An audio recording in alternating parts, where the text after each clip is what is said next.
You wait all summer. You have all this drama between Nick Saban and Jimbo Fisher, and now we're here at this week, and it feels kind of weird. There's a lot of things that are off, and the storylines may have changed somewhat. Let's get into it on Locked On Bama. Locked On Bama, your daily podcast on the Alabama Crimson Tide. Part of the Locked On Podcast Network, your team every day.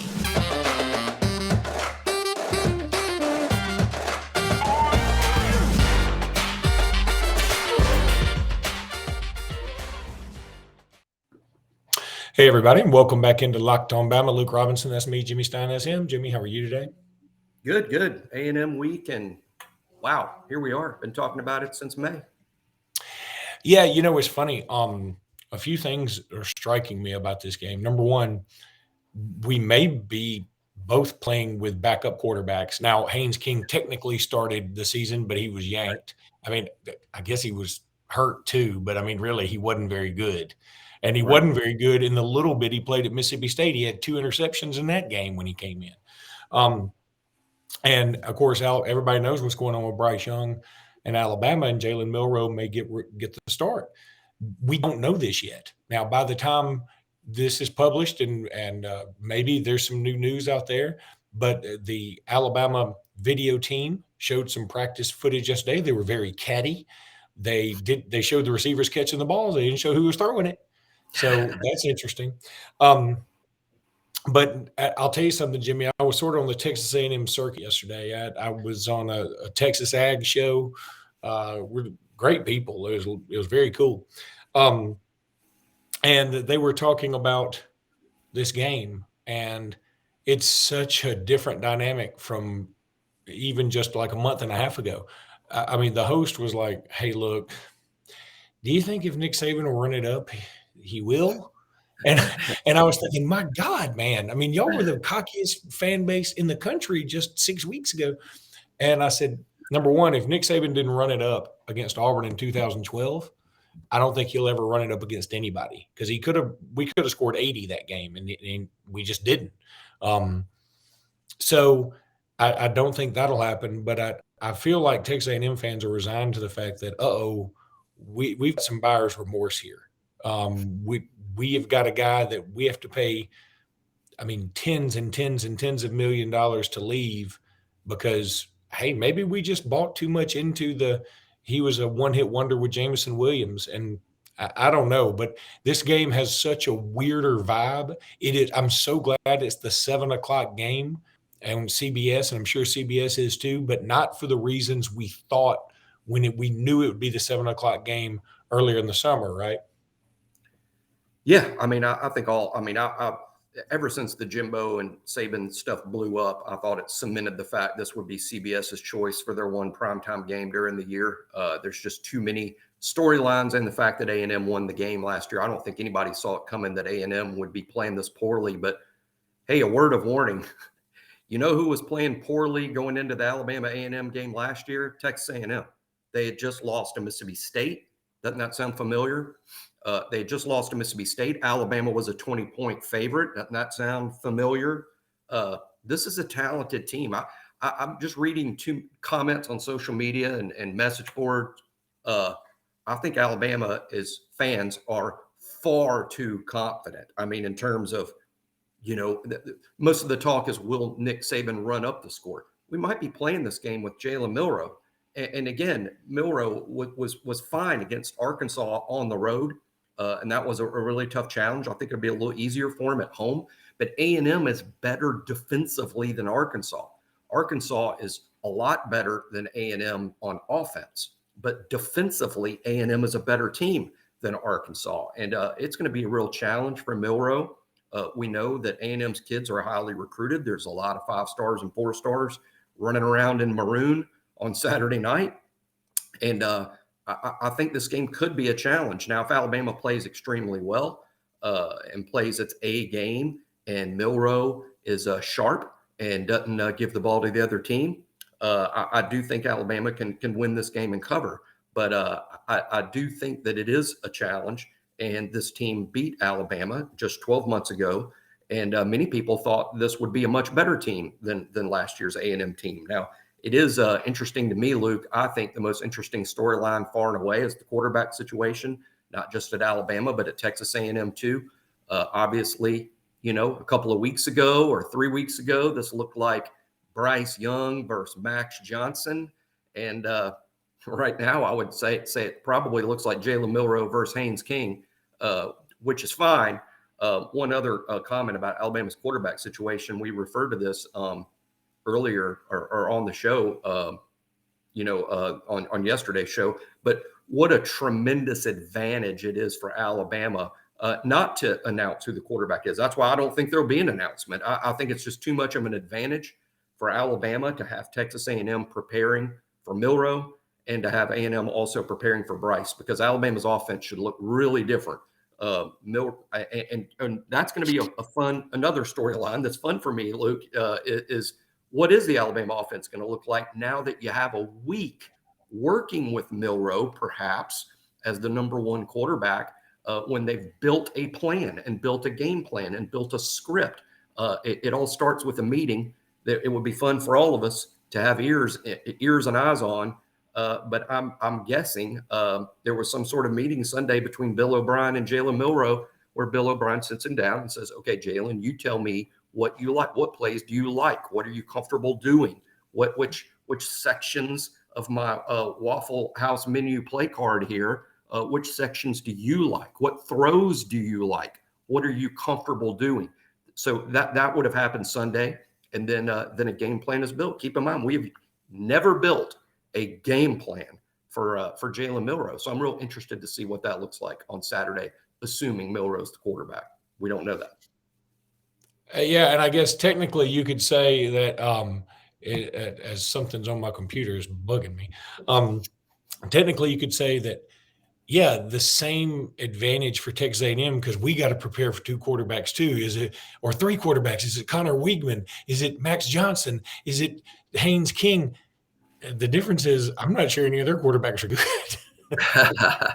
Well, they're not too different. Now, Max is more of a pocket guy, and Haynes is more athletic.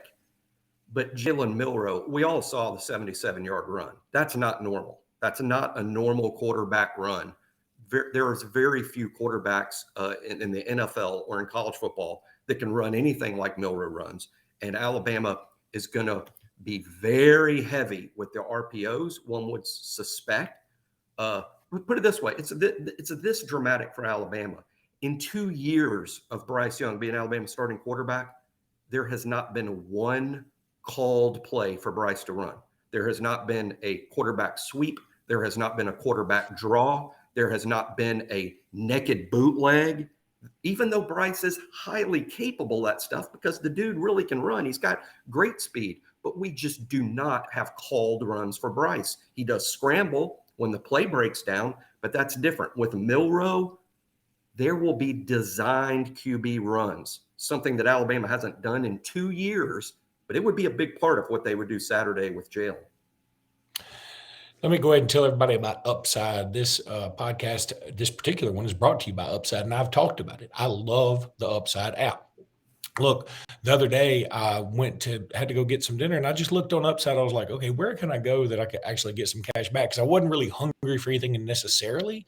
And I found a spot that was giving 19% cash back on what I was eating. So I went to that place, and I just got my 19% back. It's awesome. It just came in. And so it's just, you can exchange it for gift cards. You can exchange it through PayPal. From cringing at the pump to getting an eye-popping check at your favorite restaurant, inflation is hitting is all where it hurts, and it really hurts. That's why I started using Upside. Upside is an incredible app for anyone who buys gas, groceries, or dines out. With every purchase, I'm earning cash back thanks to Upside. To get started, download the free Upside app and use promo code LOCKED. That's LOCKED to get $5 more cash back on your first purchase of $10 or more. Next, claim the offer for whatever you're buying on Upside. Check in at the business, pay as usual with your credit card or debit card, and get paid. Upside users are earning more than $1 million every week. That's probably why they have a 4.8 star rating on the App Store. Everybody goes, well, why is it not 5?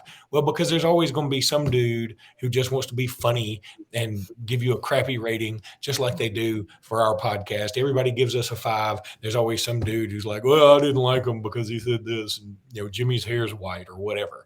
And but Upside is awesome. Go to Upside. You can get it anywhere you get your apps. Download it. Use promo code LOCKED. You will love it. I'm telling you. Scouts Honor. Is this what they do or this? Whatever the Scouts Honor sign is, I can't remember. Anywho, I'm in the what was that? What was the gang that George Costanza was in? The Van Buren boys. I'm in the Van Buren boys now. We're recruiting a quarterback named Van Buren. We are. There's a 2024 quarterback whose last name is Van Buren, and if we get him and he starts, we are making a shirt that says Van Buren boys and doing the Van Buren boys. This is why I'm like rooting that we end up. It's going to be everybody. It's going to be 4 years of Van Buren boy jokes, and I'm all about it. Don't steal our ideas, but do go to Upside. All right, Jimmy, I want to go back to this game, some keys for success. Look, I think everybody believes it's a foregone conclusion. Really, I am shocked at how resigned to the fact that they're going to get their tails beat Texas A&M fans are. If you go to their message boards, like nobody's saying, if we do this and we do that, there's literally more optimism on an Auburn message board about beating Georgia than an A&M message board about beating Alabama. I'm dead serious. I mean, I listened to an Auburn Sports Show yesterday, and a guy called in and was like, look, I don't think Georgia's playing very well. And I think if we can sneak up on them, and I'm like, if Georgia's not playing well, what are y'all doing? I think I would admire. I'm curious if there is an Auburn fan that exists that truly believes they're going to beat Georgia in Athens on Saturday. I want to meet that guy. I think I would admire that guy. He probably would need to be committed to an institution. But before he does, I would want to tell him that I admire that level of, I don't know, is it optimism or just flat out crazy? It's optimism, but optimism is spelled with an AU at the front. Okay. There's no chance. There's just no chance. I would, if you have $1 million in the bank, take your $1 million, go bet it on the Georgia money line. Now, I believe you'd only make about 50 cents. You would be, risking your $1 million to make 50 cents, but your 50 cents is safe. You'd have $1,050,000 when it was over. Okay. Jimmy, keys to victory. One thing I thought about, this could be the battle of who screws up in special teams the least. Now, I think Alabama's going to win regardless. But think about last week. Alabama gives up an onside kick that was pretty obvious. They snap a ball so poorly that people believe it was some kind of botched fake. The snap was so bad, we think we screwed up the fake. Last year in this very game, we gave up a touchdown on a kickoff return to A-Chain that really, it killed our momentum. We had just scored a touchdown. We give up a long kickoff return for a touchdown to A-Chain in this very game. So, but meanwhile, you look at Texas A&M, they had a blocked field goal, I think, for a touchdown against Mississippi State. They had several other scoop and score screw-ups everywhere. Their special teams were not good in this particular game is the bottom line. So I'm just wondering, now that said, A-Chain did return a kick for a touchdown against Appalachian State, if you remember. They still lost the game, but he did return a kick. So and we have the best punt return in the country statistically. So it's weird, like we do some things really well on special teams. Our kicker's great, but we do some things that are just like, what, did we just not practice this all summer? And A&M is the same way. Now, again, I think Alabama's going to win regardless, but I think special teams is at least something to keep an eye on. I was just thinking that was an excellent description. Of the bad snap. I just got zapped back to what could have possibly happened on the Neal and Hibbett bad snap, because it was the worst snap I've ever seen in any Alabama game ever, to the extent that you had to believe he did something. Whatever he did it purposefully, and maybe he did believe there was a fake called. And that's why he snapped it like directly to Henry To'o and not the punter, because he thought there was a fake called. When I played baseball after high school, it was this college summer league where a lot of college players come back and play, games during the summer in Mobile at the time. It's like a college summer league, and I played in the summer after high school before I went to Alabama as a freshman. And we had this signal that we hardly ever used, because why ever do it? But there was a signal where a second baseman or shortstop, the signal for the throw down, because you're trying to pick off a runner on second who's got a big lead and you want the catcher to throw it. Our signal for that was taking off your hat and touching your hair. That was, I don't know why I didn't make up the signals. I just remember that was the signal. And I was playing center field, and we were playing at night in this ballpark, and there were bugs everywhere, bugs all over the place. I mean, where, you're constantly getting gnats out of your face. It was Mobile in the summertime. There's going to be bugs, but this was just a crazy amount of bugs one night. So we're playing this game, and there's a runner on second, and the bugs are everywhere. And I'm wiping them out of my face. And I watch our second baseman take off his hat because he's waving at the gnats.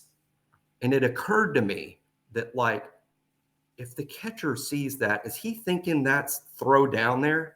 Nah, that wouldn't happen. And then on the next pitch, the catcher gets up, fires the ball down to second base, and the second baseman's just standing there 10 feet from the bag, watching the ball sail to me in center field. And I'm like, dang, that was my fault. I should have called timeout and go, guys, I think we need a different signal because of the bugs. That's literally what happened. And I tell that long, boring story to say, I think that's what happened to Neal and Hibbett. I think something like that happened, and he snapped. He thought it was. Well, if that's the case, from now on, we can't do anything as innocuous as, like, you can't just make it be take off your hat and scratch your head. I mean, I do that all the time. I'm a fidgety guy. It needs to be something like, all right, if you see Burnup start to do the Macarena, you know it's the fake is on. We do need something completely, and maybe that's what Hibbett went to the. Hey, Hibbett may have gone to the sidelines, and they're like, "What are you doing?" He's like, "I faked it to Henry. Henry called for the fake," and they're like, "Henry didn't call for the fake," and he's like, "He was coughing. I heard him cough, so I snapped it to him." And they're like, "Henry's got a cold." He's like, "We need to change the signal." Well, we really need to change the signal. I would love to hear Gus Johnson with that call. Bama set to punt. Punter's doing the Macarena, and they dance into the end zone. All right. Wouldn't that be something if the fake was Hut or Go or Omaha, whatever we do, Hut, punter Burnup's back there going Hut, and Hibbett's like, that's the fake that's going to Henry. But even if that were the fake, and it's mind-blowing to me that Nick Saban has such control over everybody, including us and the rest of the media, that nobody has said, "Hey, Coach, look, I got to ask this. What the hell was that snap?" And if Saban would go, you know what, we had a miscommunication. I want to know what the fake was going to be, because I wonder, to start that way, could he have gotten a false start penalty if the punter takes off running? And that's what he would have had to have done. He would have had to have start running to the right to be able to catch that snap that was at a 45 degree angle. I don't think it had, because Gary said something about how he snapped it to the right because he's anticipating the rugby stuff. But that's not what happens. You stupid. Snap it straight back, and then the guy rolls right. But will the punter get it? The punter can't move. Can the punter get false start for that? For running like early one way or the other? I have seen punters before I think a punter can go in motion and line up as a wide receiver. So a punter can go in motion, but I don't think I know this, a punter cannot simulate receiving a snap.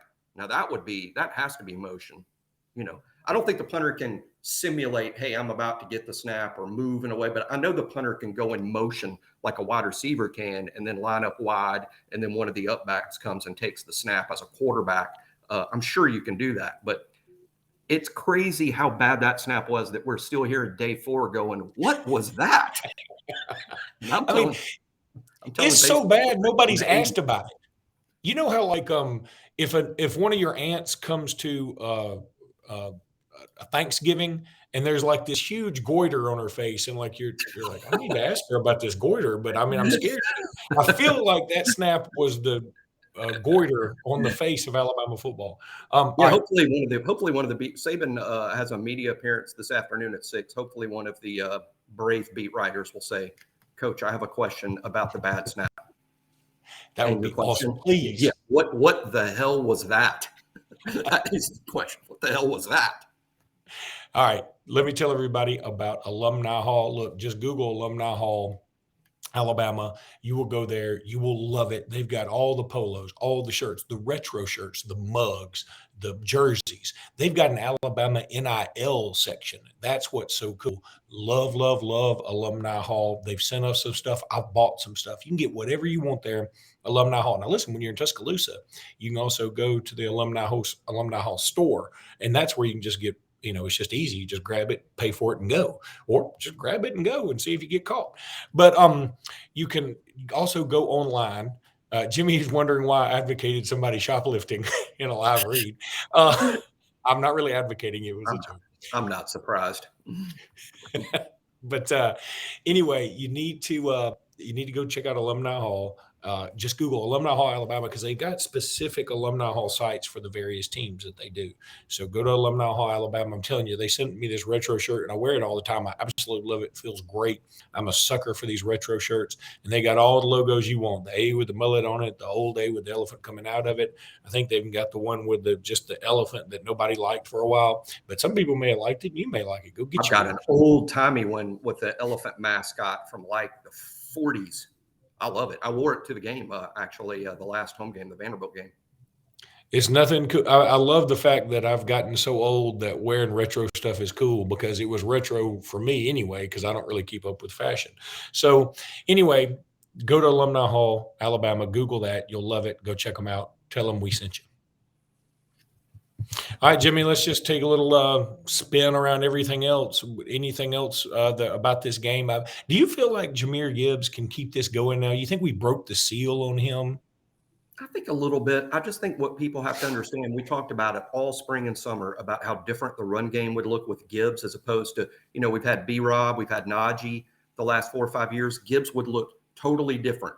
With Najee and B-Rob, our run game looked like 6 yards, 8 yards, 7 yards, 10 yards, 12 yards, 3 yards, 9 yards, 14 yards. It was always chunks, small chunks. It was never home runs, but it was also very rarely a loss or no gain, because they're so good at breaking tackles and making forward progress and moving the chains. They're move the chains backs. Gibbs isn't like that at all. With Gibbs, the run game looks like no gain, 2-yard loss, 1-yard loss, no gain, 2 yards, 80 yards. And then when you add it up at the end of the day, it looks exactly the same. Like it was like the runs were produced in exactly the same way as they used to be. But that's not true. The numbers are lying. Most of the production comes from 1, 2, or 3 runs. But that's okay. You can still win like that, especially when you have a quarterback like Bryce. But you can still win like that. It was just going to look radically different. And it does. And I think it will look like this all season. I think at times it will look like, gosh, we just cannot run the football. And then right when those words come out of your mouth, Gibbs has hit another home run. Yeah, it is kind of weird. We talked about the whole time that Najee Harris was not a home run hitter, but I mean, he was so steady Eddie for the longest time. Now, I think he ended up having a much longer run later, but I think his longest run at Alabama was plus or minus 50 yards. He didn't have a 70-yarder. I think it was even 30 yards. I think his longest run going into his senior year was something like 36 yards. It was 34 yards. Yeah, and then I remember that. He had a couple long runs his senior year. And B-Rob, I think, did something very similar too. He never had long runs, but then in his final year he had a couple. But no, Gibbs Gibbs is going to. Gibbs had 2 70-yarders in one game, and they're both longer than anything either one of them did, and they're both in the NFL. By the way, props to B-Rob. He's off the IR now. He should be playing for Washington really soon. Now, Washington's terrible, apparently. I hate that. They won their first game, and they hadn't peed a drop since. But I wish Washington would be a little better as they got so many Alabama dudes on there. But I want to see B-Rob get in there and have some success for sure. Yeah. Oh, I'm excited. I even have him I drafted him. I think he was my final pick on my fantasy team just because I loved what he did in the preseason. And I honestly believe by midseason or late season, he'll be the starting running back there. And my draft choice will look pretty smart then. All right, guys, that's going to do it for today's episode. Thank you guys so much for listening, man. These last few videos getting so many views, and we love y'all. We appreciate you a ton. Y'all are the best. Keep that stuff up. And also, if you would, be sure to hit that subscribe button and share it with your friends. Tell your mama about it, everything. We appreciate you. Until next time, roll tide, everybody. Roll tide, and let's change that fake punt signal. That Henry coughing is a bad idea.